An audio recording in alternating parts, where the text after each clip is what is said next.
Hello students, आज हम unitary method करने जा रहे हैं।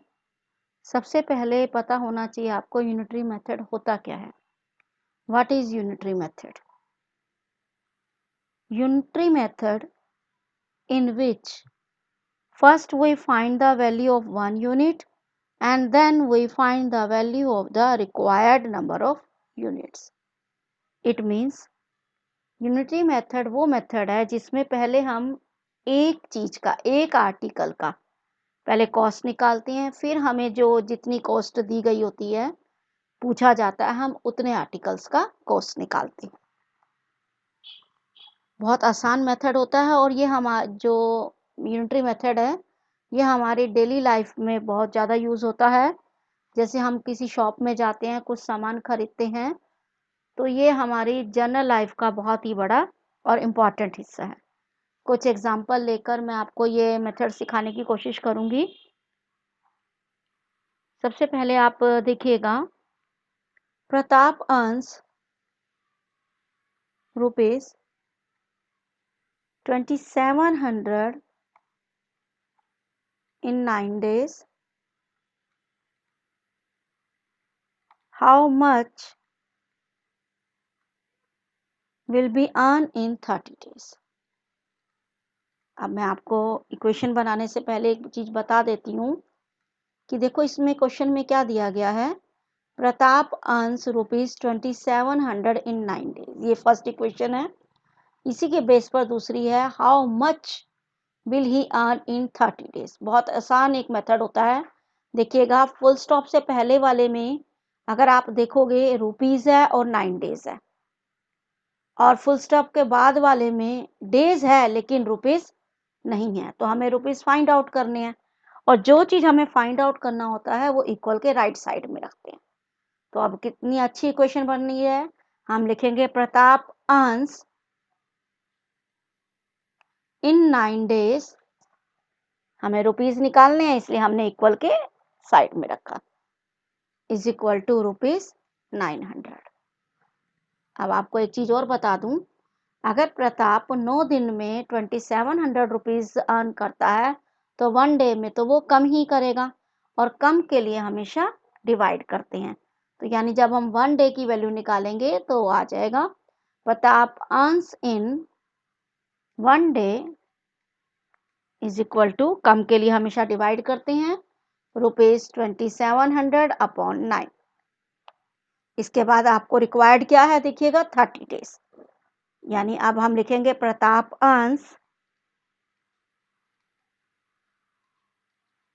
इन 30 डेज।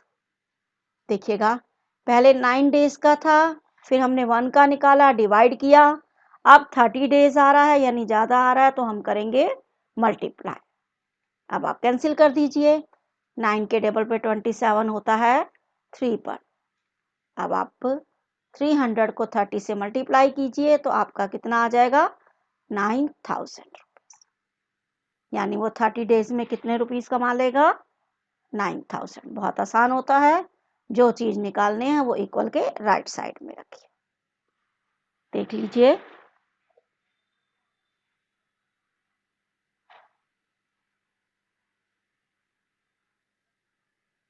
चलिए हम सेकंड क्वेश्चन लेते हैं।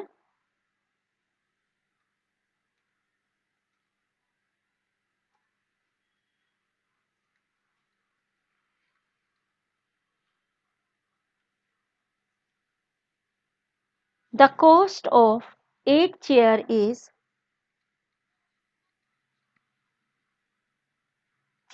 is rupees 560। आगे है, what is the cost of 1 dozen chairs। यहाँ भी क्वेश्चन समझिएगा, बहुत आसान मेथड है। आप पहले फुल स्टॉप से पहले वाले में देखिए, यूनिट कौन कौन सी है, 8 चेयर और रुपीस। और फुल स्टॉप के बाद में देखिएगा 1 डजन यानी नंबर ऑफ चेयर्स है, रुपीस नहीं है, तो कॉस्ट ही निकालनी है।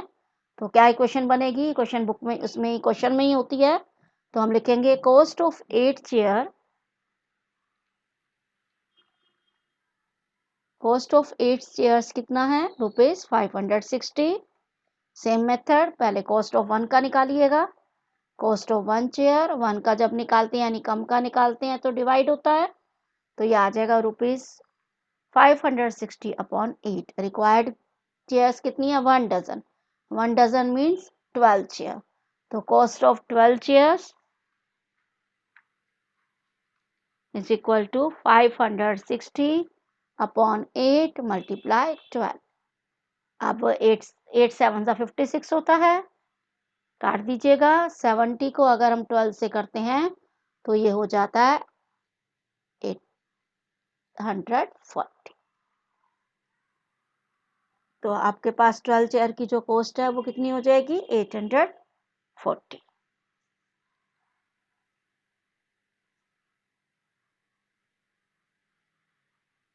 आ गया होगा। अब हम क्वेश्चन और लेते हैं, third question.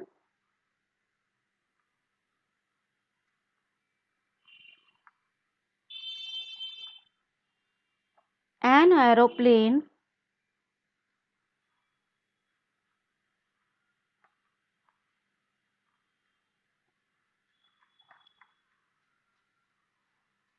covers a distance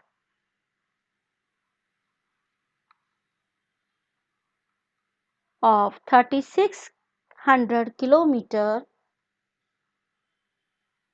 in 5 hours. आगे है, how much distance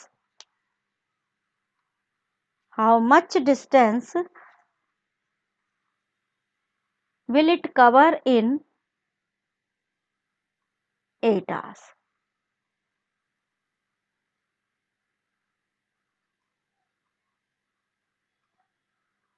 simple method, full stop से पहले देखिए यूनिट आपको दिख रहा होगा, किलोमीटर है और आवर्स है, और फुल स्टॉप के बाद में देखिएगा आवर्स है, किलोमीटर नहीं है, इसका मतलब हमें किलोमीटर फाइंड आउट करना है। तो इक्वेशन बन जाती है an aeroplane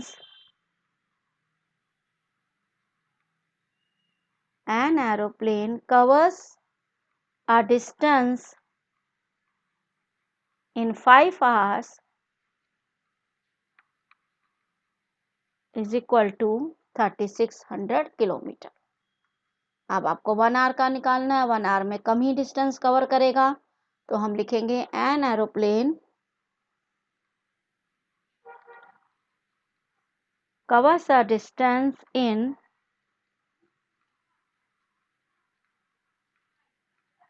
1 hour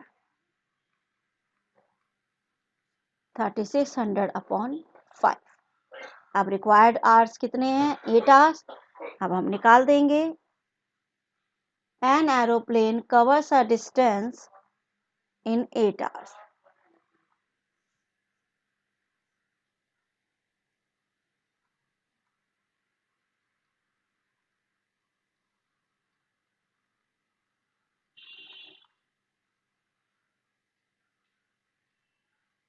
eight hours is equal to 3600 upon 5 multiply 8। Cancel करेंगे हम 5 से, 5 7 ज़ा 35, 5 2 ज़ा 10, 0, 720 को हम 8 से मल्टीप्लाई कर देते हैं तो आपका आ जाएगा 5760 किलोमीटर। बहुत आसान मेथड बताया है। इक्वेशन में पहले फुल स्टॉप से पहले देखिए कौन सी यूनिट है, सेकंड वाली फुल स्टॉप के बाद में जो नहीं है उसे राइट साइड में रख दीजिए, इक्वेशन निकाल दीजिए। अच्छा, यूनिटरी मेथड में कुछ क्वेश्चन वर्क से डिपेंडेंट हो जाते हैं, उसमें थोड़ा सा चेंज आ जाता है। एक एग्जांपल मैं उसका बता रही हूँ आपको।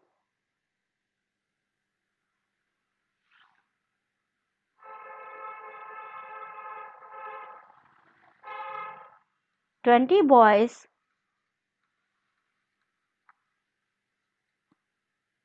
can dig a pit in 8 hours.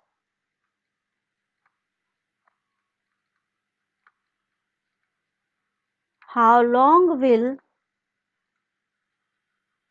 32 boys take to do it।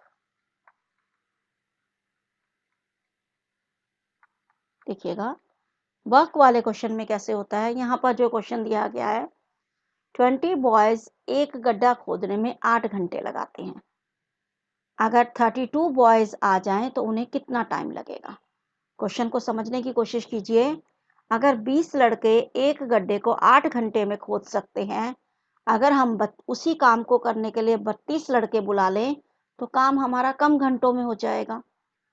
तो यहाँ पर जो इक्वेशन बनेगी आपको दिख ही रहा है, आर्स नहीं है आपके पास तो आप आर्स को राइट साइड में रखोगे, लिखिएगा 20 boys can dig a pit.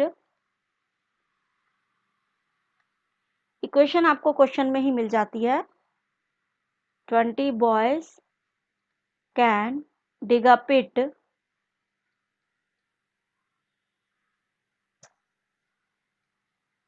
Is equal to 8 hours. अब आप यहाँ पर देखोगे थोड़ा सा चेंज आएगा। अब हम निकाल रहे हैं 1 बॉय का। 1 बॉय कैन डिग अ पिट।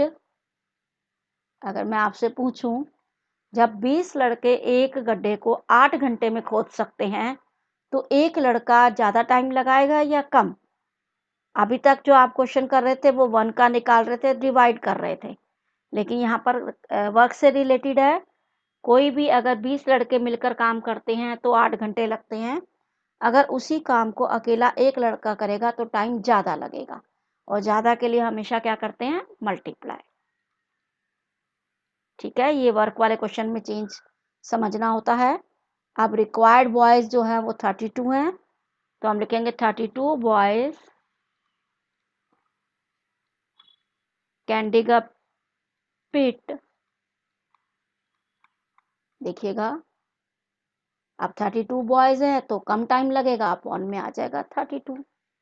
8 के टेबल पे 32 कैंसिल हुआ 4 पर, 4 के टेबल पे 20 हुआ 5 पर, यानी आंसर आ गया 5 आवर्स। 5 आवर्स।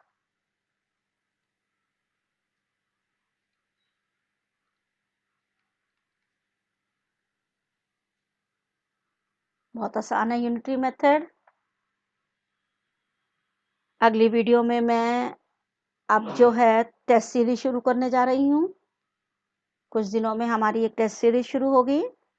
अगर आपको मेरा पढ़ाना अच्छा लग रहा है तो आप मेरे चैनल को लाइक, शेयर एंड सब्सक्राइब कीजिए, और टेस्ट सीरीज़ को भी करके देखिए। इससे आपको मेथड जो है वो अच्छे से क्लियर हो जाएगा। Thank you.